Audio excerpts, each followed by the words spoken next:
You're tuned into Life is a Sacred Journey. Every week, we bring a new perspective to aging and caregiving. Here is your host, Michelle Pope.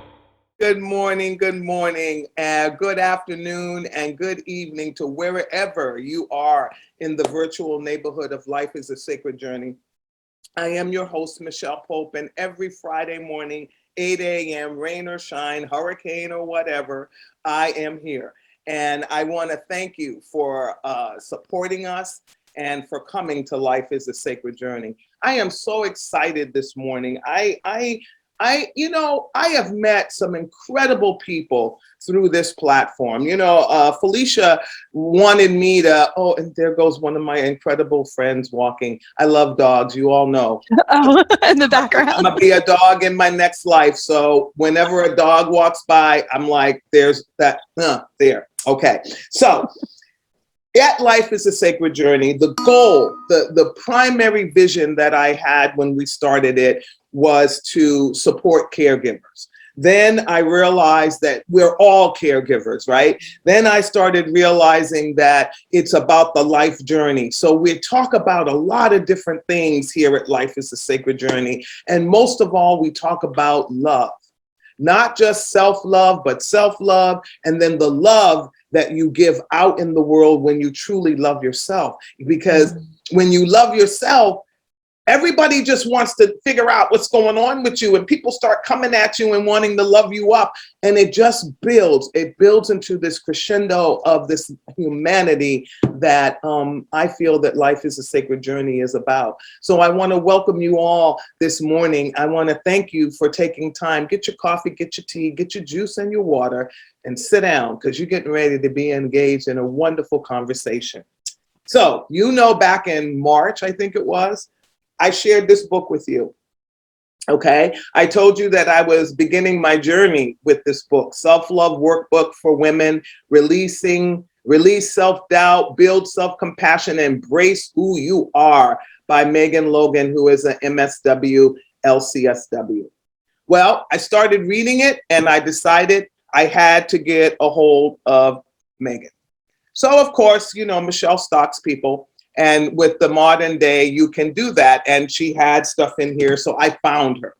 And she is an amazing woman, and we've already begun our friendship. I just said to her, if I lived down the street from you, you and I would be friends. We would go for walks, we would drink coffee, we would be intentional with each other. But we have this morning to begin what I think will be a lifelong friendship. So let me tell you a little bit about Megan, so you'll get some feeling before we start our conversation. Good morning, Betty. Good morning, all of you out there in the Life is a Sacred Journey. So Megan Logan has over 20 years of counseling experience in a variety of mental health settings, including domestic violence, sexual assault centers, eating disorders, and also working with local hospice programs. She has a wide variety, a cornucopia of counseling experiences, because we as humans are a cornucopia of trauma, right? We experience trauma sometimes from the very moment that we come into the world, some of us who land in unfortunate spaces. So she has a wide variety, because as she's counseling people, she's learning about them and then trying to zoom in on the areas that they need to speak to themselves. So one thing that I've learned about Megan is that she's not going to tell you what to do. She's going to help you tell yourself what to do. And I love that about her. For the past 10 years, she's enjoyed her private practice that she's taking time out of this morning to be with us on Life is a Sacred Journey. And she's specializing in related to trauma, abuse, eating disorders, grief, and loss. And welcome, Megan Logan. Let's give Thank Megan, you. A round of applause. Thank you so much for having me this morning. And I can feel your beautiful energy, and I am just delighted and when things like this happen, I know that there is a reason when we make connections with people, and I can 100% feel that right now. Well, I am so thankful. So I'm going to start talking about you a little bit, and then we're going to go into the book. I know I purchased mine on Amazon. I know that you can get it on Amazon. Other book sources, it's everywhere. So that I'll start there with that, my friends. But Megan, you described, you were interviewed not too long ago, and you described yourself as a paradox. Can you explain to our virtual audience, why you describe yourself as a paradox?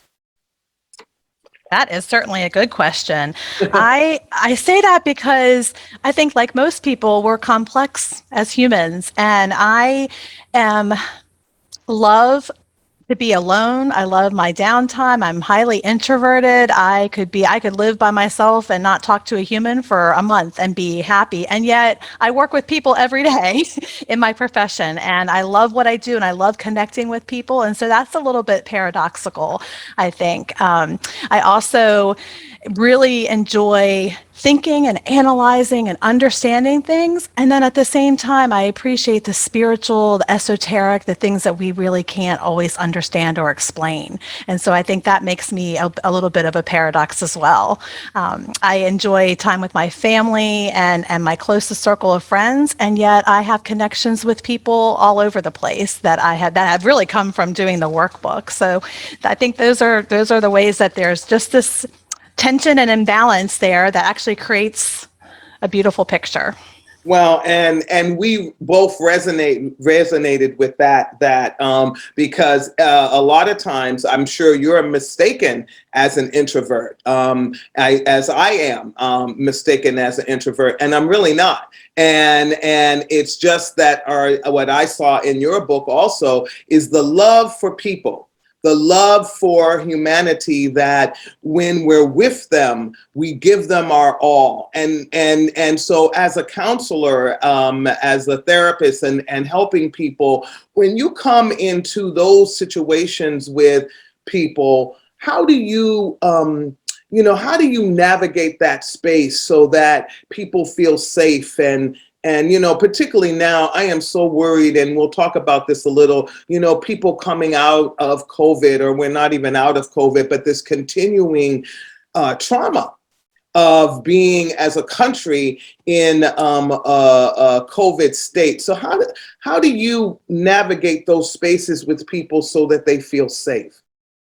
I think one of the most important things to do in having a connection with somebody is offering validation and listening. So most of the most powerful sessions I have are when I shut up. When I'm not talking. It's actually when I am listening and holding space for somebody to be vulnerable, to share their story, and to be able to validate their experiences. That has a tremendous power of being heard and being seen and being know that you matter. So when I'm in therapy sessions, that is a huge part of what I'm doing most of the time. So so you for 20 years have learned and been with people who have lifted you up, because you learn, I'm sure, from every person that you sit across or beside. And then you got to a place in your journey where you said, I want to write. And so when that moment happened to you and you decided that it was going to be Self-Love Workbook for Women, why? So this is interesting. This might surprise you a little bit. Okay. I didn't have a moment where I said I wanted to write. Oh, okay. And I didn't have a moment where I said I'm going to write the Self-Love Workbook for Women. It presented itself to me. That's how God works. That's how the universe works. Yes. I got an email, was getting emails from a marketing publishing company back in probably back in December 2019. And then I just kept deleting them because they said, we want you to write the Self-Love Workbook. And I thought, why are they asking me out of everybody else in the world? I thought it was a scam. And so I kept deleting it. And then I got to thinking, because of the pandemic, which again, things happen for a reason. Yeah. I had a little bit more time in my schedule as I was transitioning to telehealth. And I thought, I could probably write this. Who doesn't want to write a book? And I love reading. I love writing. I've always wanted to write a book. And the title was already created. I did not come up with the actual title. Okay. So they had the name of the book, and that, everything else on the inside is from me. And I thought I could do this. This is what I do all day long with women. I work and men. I work with them on loving themselves to make the best, healthiest relationships and decisions in their lives, and to deal with addictions and really understand their worth. So I wrote it in a month. During the pandemic, and I was working full time at the time, so I would do it on the weekends and in the evening, and it just flowed. And it was, like you said, my experiences in 20 some years with working with people. I have knowledge and I have a wealth of information. It's not mine. It's other people's stories. And that's what this book encompasses. It is exercises that I have learned from doing the work with people and what they need to think about and consider in their lives. And it truly happened. Not the way it normally happens when you write a book.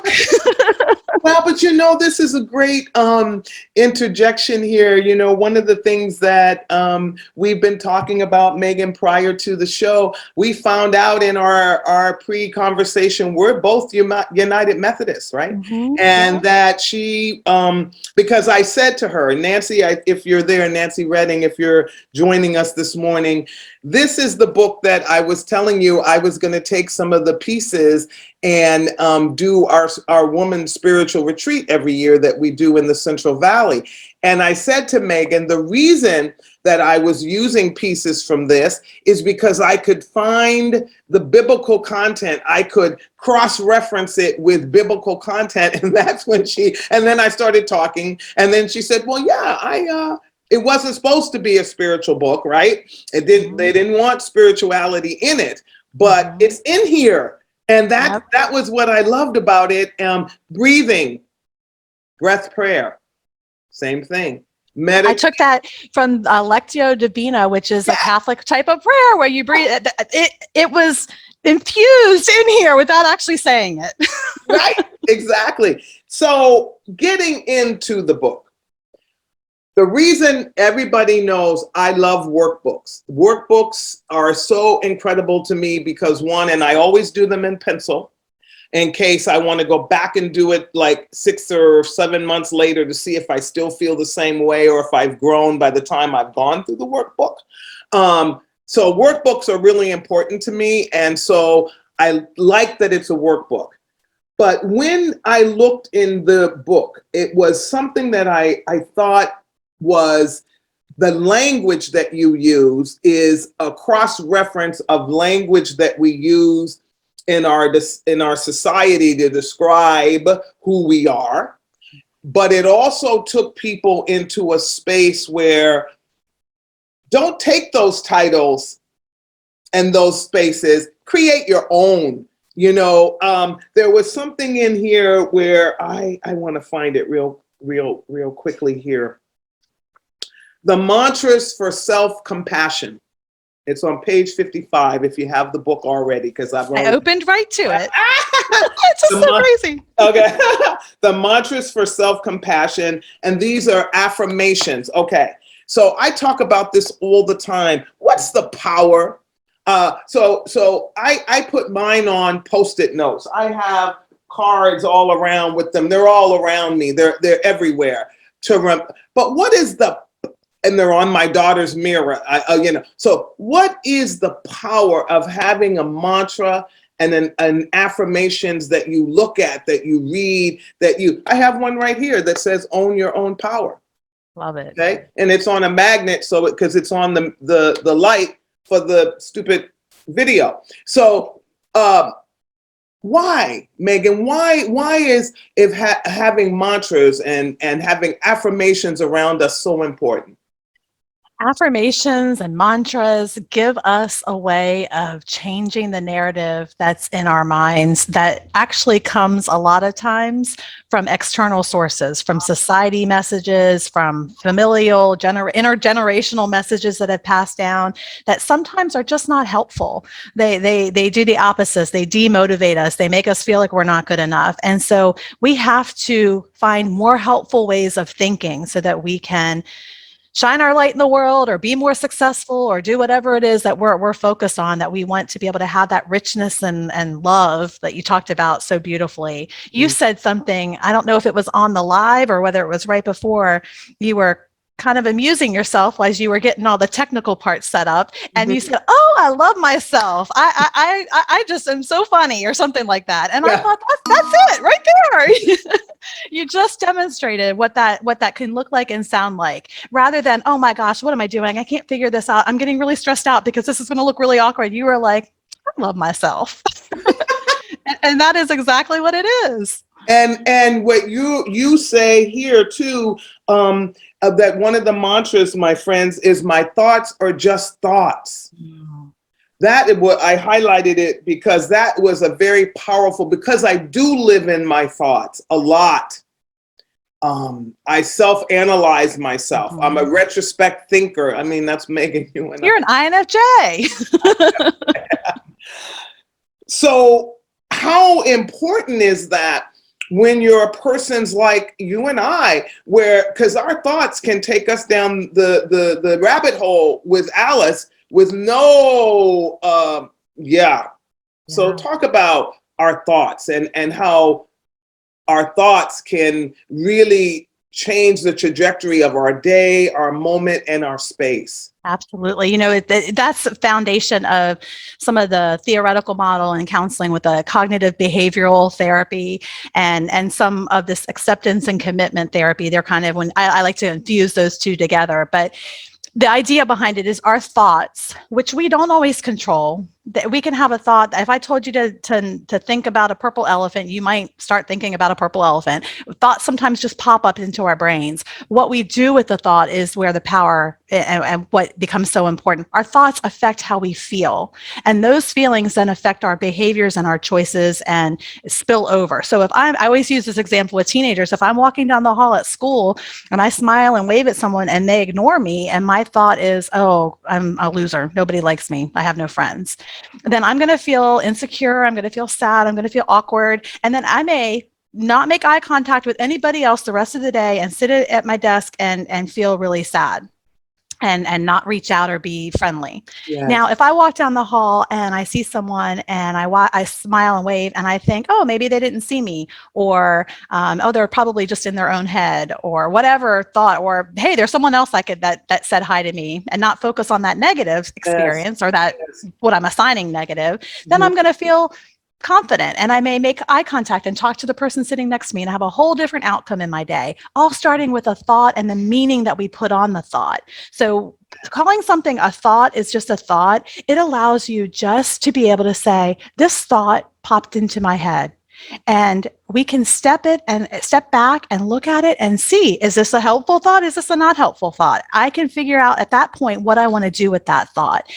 If I am in the thought, like spinning around in a tornado, I don't have that power. That thought then has the power over me and how I'm going to feel and what I'm going to do. So calling a thought just a thought allows us to then just be aware it's just a thought. And we can change that thought. We can come up with a more helpful thought.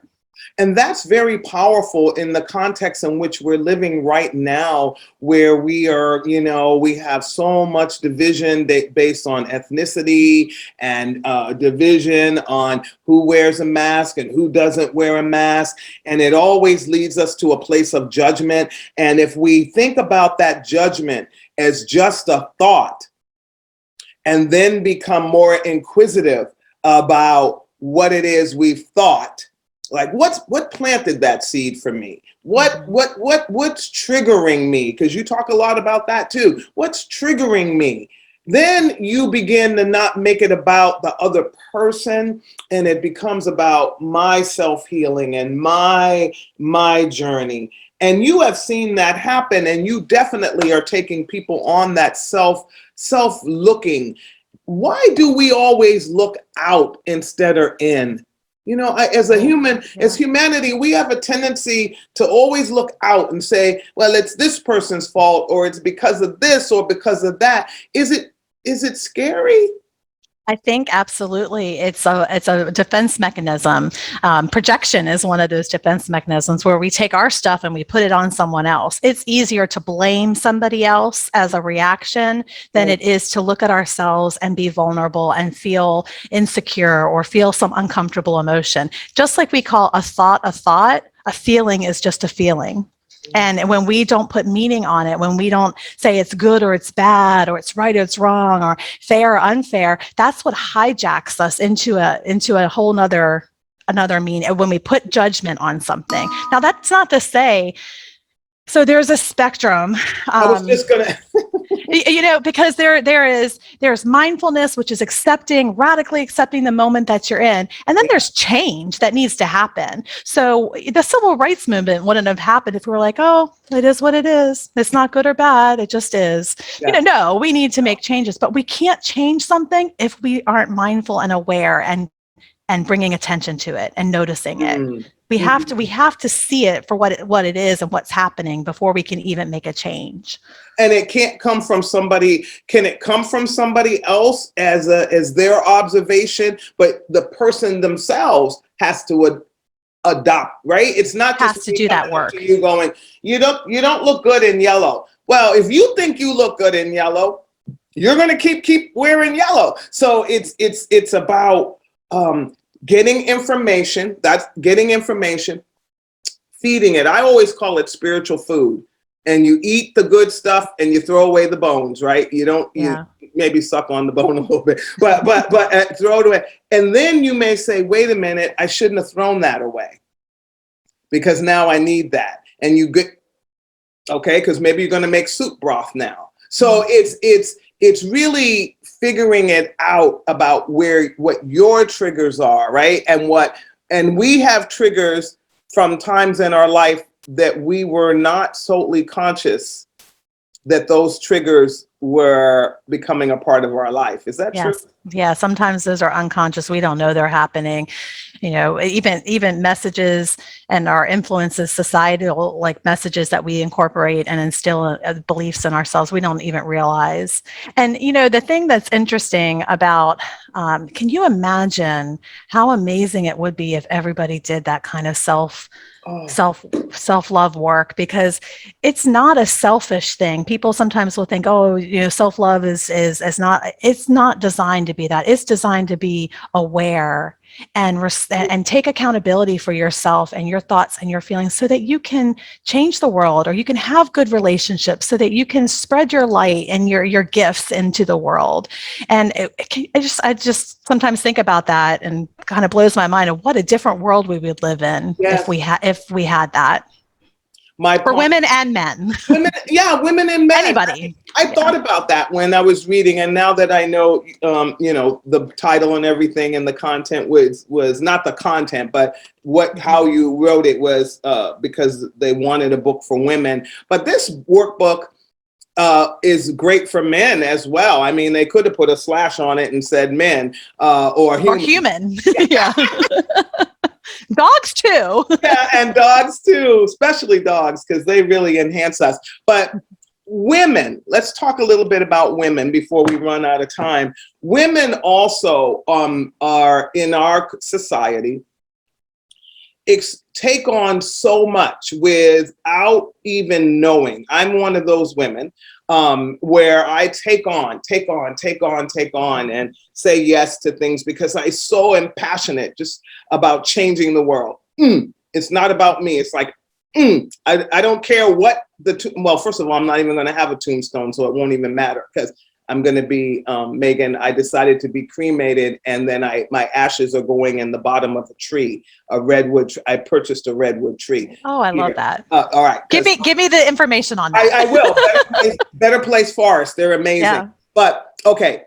So, but I realized recently when my brother passed away and I was engulfed in grief, tremendous grief and loss, I thought to myself, Michelle, you never say no. You've got too much on the platter. And it was through grief that I saw that. So we have these moments in our life that open up these windows and portals of reality of who we are. And for women, it happens a lot. Birthing, children leaving home, if you got divorced, like myself at any time, my identity totally changed when I was a divorced woman versus a married woman. It's amazing. And I don't even think people knew they did it to me. All of a sudden, my value was a little different in some relationships that I had really been engaged in.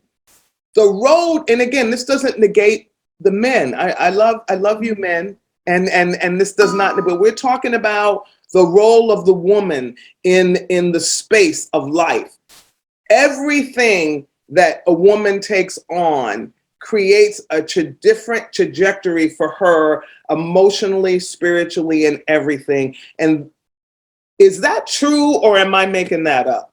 Oh, that's so true. There is a special thing that women, whether it's biological or cultural, however, there's so many different factors that feed into us being more, not necessarily more, but nurturing and giving and sacrificing and tending to our families and the people around us. And I know when I wrote the book, I had just gone through a divorce. And so a lot of redefining myself and reinventing myself and starting to stop and think about, here I am getting close to midlife and my kids are teenagers and they're going to be growing up. What do I want my life to look like? How do I want it to align with what's important to me? And before that, I was just trying to get through the day, trying to cook dinner and feed the kids and do my job. And, I was just trying to get through that. So that really helped me realize that I need to do some more introspection and figure out what I want my life to look like and actually think about me for a change. And that's okay, right? I mean, I always think, why do I have to keep giving myself? I'm really good at telling people to take care of themselves. I even am there to walk with them when they're taking care of themselves. But Michelle Pope, nope. If I have a Saturday with nothing on it, I can fill it so quickly. How do we stop doing that? There's stuff in the book about that, but how do we stop just loading it up? I think, taking that time, just even having that little bit of time for self-reflection and thinking about what you need. Half the time I was like, I don't even know what I need. If I'm not doing anything, what am I supposed to do? I don't know.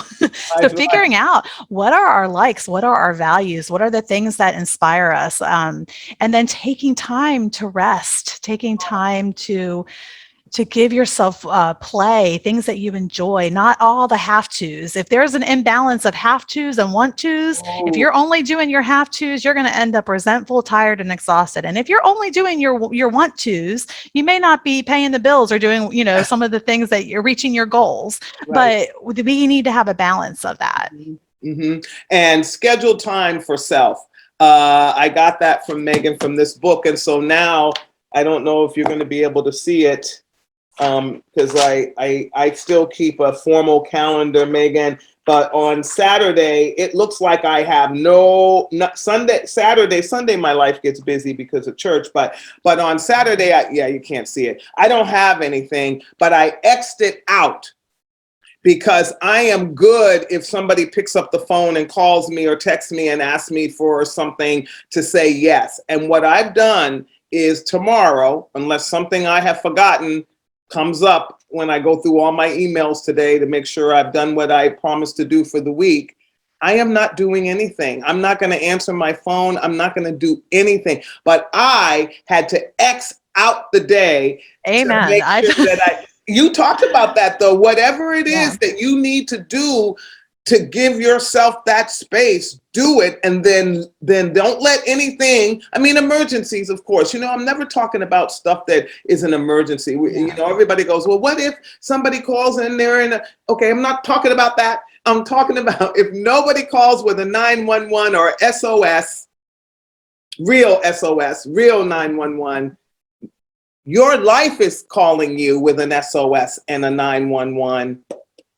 Get to the business, right? And if you don't do that, you're going to end up resentful and bitter and exhausted and have nothing left to give on the times that you really need to. It's really, it's boundary setting. It's boundary setting for yourself. It's being able to say, I need some time for myself. I know as a new therapist, it took me probably 10 years of figuring this out because I'm a pleaser. I don't want to upset anybody and I want to be available. And I also think I can help and I genuinely want to help people. So my schedule used to be crazy. I would, if somebody couldn't make an appointment during the day, I would be like, well, I guess I can stay till 8 p.m. and see this person. Or I would work on a Saturday because I needed to get that person in because they needed me. And now I've had to maybe disappoint some people and say, hey, I'm only working during the daytime and I'm not working on Wednesdays anymore. And I have maybe limited availability because I have learned the hard way, unfortunately, that if I don't set those boundaries, I will run myself ragged and I'll have nothing left to give. I'll be in the giving tree. I'll be the stump at the end of the book in the giving tree. Yes. And I'll still be like, come sit on my stump. Right. That's right. But that won't be good enough because there's no beautiful canopy. There's no beauty, right? So you're right. And I love in the book, you ask people to write a love letter to themselves.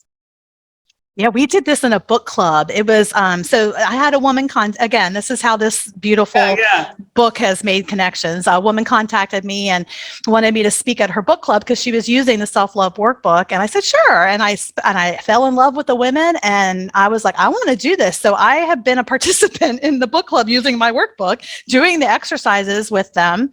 And I remember that when this book is used in groups of women, it changes, it goes to a whole nother level in terms of how powerful it can be done because you're witnessing and you're holding space and you're sharing. And there were women that read their love letters out loud to the group. And so it's one thing to write it down and see it in black and white, which is a process. And it's a whole nother thing to actually have the courage to share it and have that immediate support and validation for the letter that you wrote. So that's a fun exercise. I love it. And what Megan says is point out your gifts and talents. Think about things that others have complimented you on or how you have overcome challenges. And you can reread this letter on days when you have high levels of self-doubt and need a reminder of your awesomeness. You guys, that's one of my favorite words. I want Megan to move to California now. I was like, of course it is. Awesomeness would be your favorite word. Awesomeness. And then love, what I love about it, not sincerely, not with regards, but love, and then your own name. Megan, I went through counseling, of course, right? Particularly after my divorce. And one of the things that I always do when I get upset or get nervous, I speak to my inner child. I'm 64, so I'm from that inner child era. I'm okay, you're okay. I'm bringing that back. Okay, good. And I visualize, you talk about visualization in here, and I visualize her in moments when I get stressed out because she acts up. Yeah. Okay. She acts up and she gets upset and she gets nervous and that means Michelle gets that way. And so to calm her, to comfort her, and to live purposely with her, writing her a love letter going, I got you. You all right. We got the knowledge.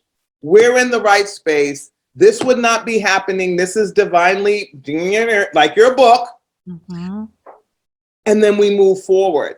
A lot of people think that's like nutso crazy, woo, woo, woo. Explain to them why that is a place where you really are starting to internally understand that the dynamic of your humanity is everything that you have experienced up to that point, subliminally Exactly. as well as consciously. Is that true? Absolutely, 100%. It is way beyond our thoughts. We've been having those thoughts since we were first able to have thoughts that have collectively been piled on. And so if you've ever had any sort of trauma or just even small little things that have happened in your life that have somehow you've internalized that voice when you were a child or when you were younger, that lays a foundation there. And with giving a voice to that part and being able to honor and listen and hear, again, that safety, that relationship building, it comes from listening, holding space, validating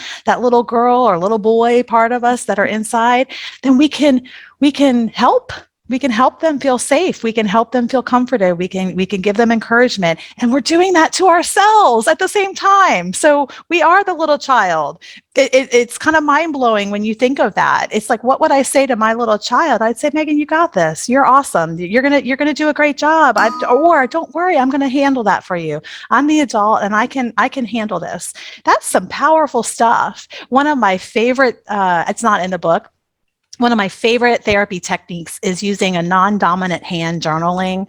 And I talk about this at some point in my newsletter. I think I shared this. It's when we use our non-dominant hand, we're connecting to a part of our brain that's the right back part, which holds memories and feelings and emotions and our experiences. When we use our dominant hand, we're accessing the left part of our brain, which is logical thought, reasonable, analytical. So when you use a non-dominant hand approach, you're firing activity in both parts of your brain. And what I have found, there's this one book that I found back in the early 90s before I became a counselor, and it was a non-dominant inner child exercise where you use your non-dominant hand, and that represents your little child, your little girl.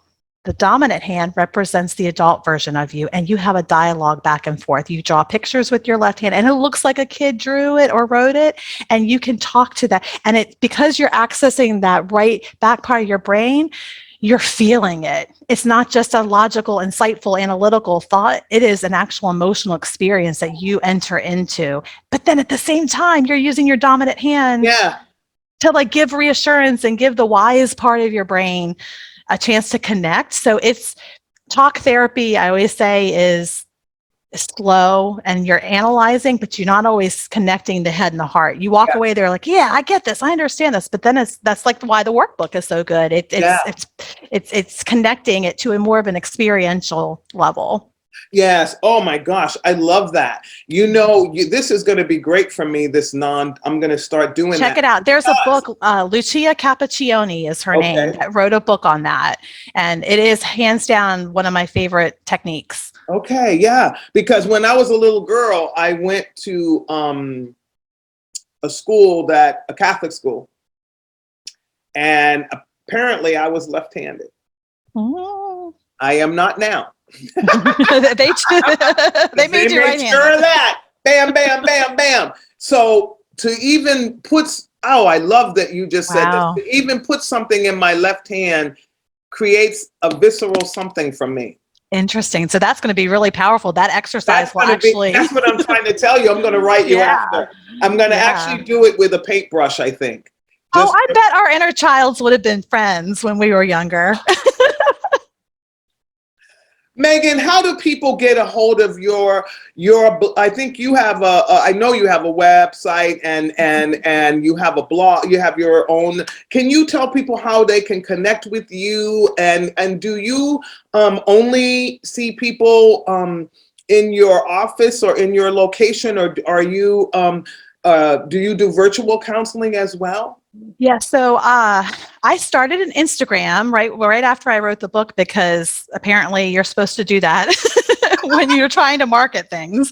So that's brand new, but I do post some, and I just started posting some videos, and I had started a newsletter called From the Therapist Chair. I've only done it it's a monthly newsletter. It's my second one that I did this month. So you can, on my Instagram, there's a link. And I have my website. You can sign up on the newsletter for that. And I am able to do telehealth. That's one of the things that have come from COVID that has been a positive thing. Yeah. I am contained for the most part to only seeing people that are in Florida because of my license. So the way that it currently is working is you have to be licensed in the state where the person is to be able to see them in terms of therapy. Now, I have been doing some not coaching, but like workbook support is what I call it. Yeah. Not necessarily therapy with a treatment plan and that kind of thing. Yeah. That I've been using and incorporating with people from different places. Okay. Well, I'm going to put a thought out there to all of you in the Life is a Sacred Journey audience. Michelle Pope Productions, we have our own production company.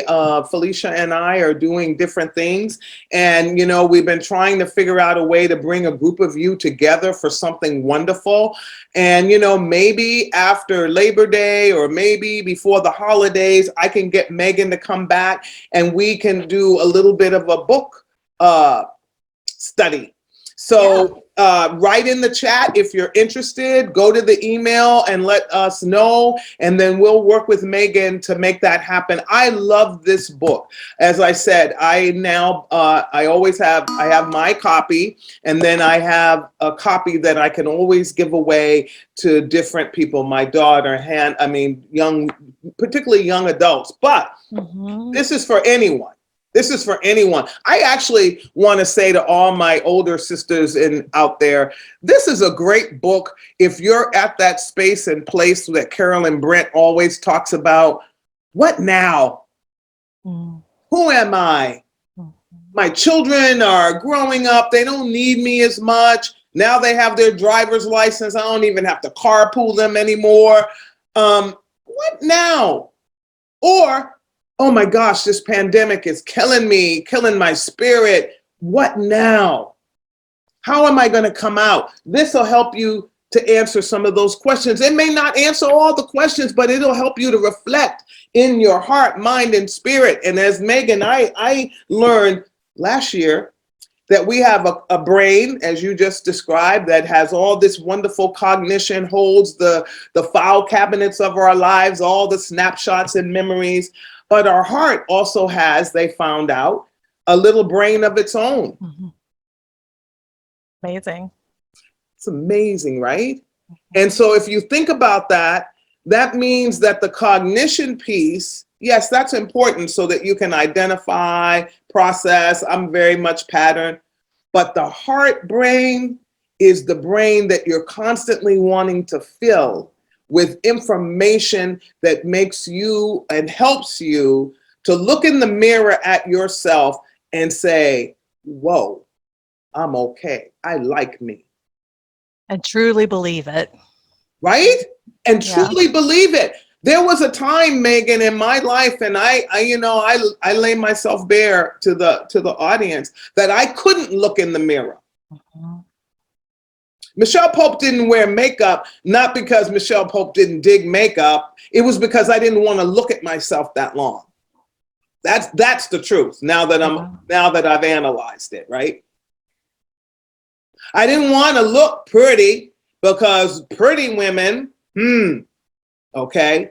I didn't want, oh goodness, let's not add the black and the natural hair. Let's not even go down that rabbit hole. All of that. Being divorced, getting these wings that I never used to have. I was like, where did those come from? Right? But learning that it's okay. Megan, your book is saying to women, it's okay. You are still awesome. You are still magnificent. Stop judging yourself so much on this criteria and then breathe. Yeah.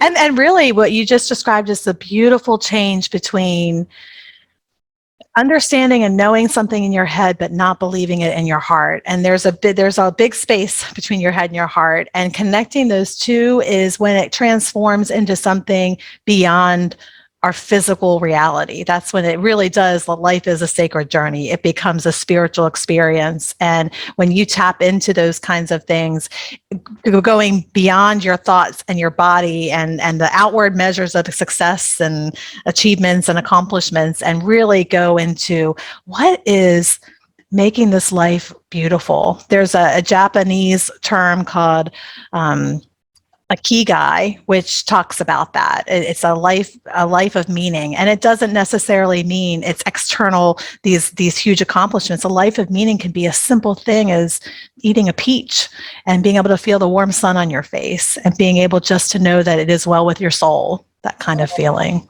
That. And Megan, I'm going to let you go because I know you have to get back to your life, but I want to thank you and give you a moment just to think about what would be now after this wonderful 45-minute conversation that we have had. Has it been 45 minutes? Wow. My new sister from another mother. Yes, yes. What would be that advice? That not advice. No. What would be that sharing? Because advice is sharing that you would say that from here or from your heart, from the moment, to all of the women and men that are watching in our virtual neighborhood.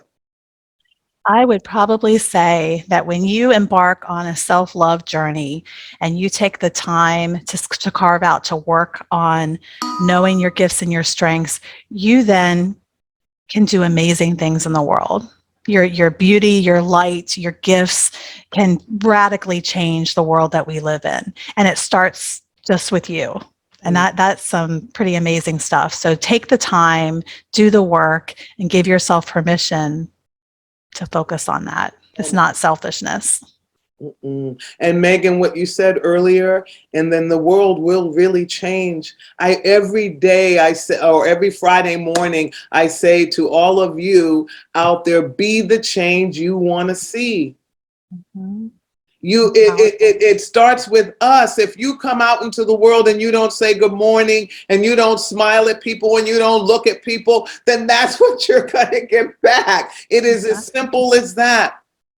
Absolutely. And to love people, not because you just even know them, but loving the humanity because they are you. I would say, as a therapist for 20 some years, that stuff that I have is not mine. It's other people's stories and other people being vulnerable and sharing with that. And the gift that's in that is truly amazing when we share ourselves with the world. And that doesn't mean sharing only positive, good, happy things. It's sharing the struggles and the challenges and the pain and the suffering, because life is all filled with that. That's right. Well, Megan, Logan, the book Self-Love, Workbook for Women, Release Self-Doubt. Wow, big one for me. Build self-compassion and embrace who you are.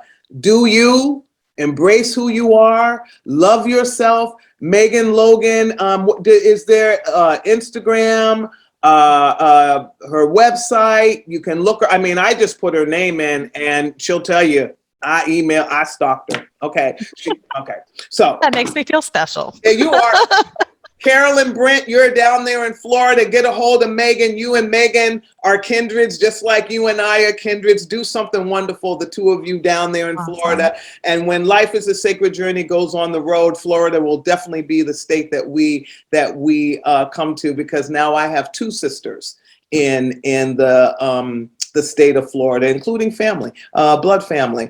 Megan, Logan, I wish you nothing but the best. You are an amazing person. I am so thankful that you are a part of the Life is a Sacred Journey family. I am so glad that you're my new sister from another mother, and I look forward to meeting you in person. And continued success. This is not even about the kind of success that you guys think when I use that word. Most of you probably think I'm talking monetary and all that. No. What I'm talking about, continuing to change the world one little step, one little book at a time. Because when we do something for someone else and not just ourselves, we change the world. So have a good weekend. Megan, hold on one second. Have a good weekend, everybody. Hug a tree, hug a dog, hug yourself. But do hugging. You can't hug another person unless they're in your social bubble and they're wearing a mask and vaccinated and all that. But trees are living and wonderful. Hug a tree and hug a dog. You know how I feel about dogs. And definitely hug yourself. Flesh to flesh is really wonderful, and your own flesh is most magnificent, okay? Have a wonderful weekend, everybody. Thank you for joining us on Life is a Sacred Journey. Megan, Logan, you are fantastically and wonderfully made. Hold on as I say goodbye to our friends. Be well. Peace out, everybody.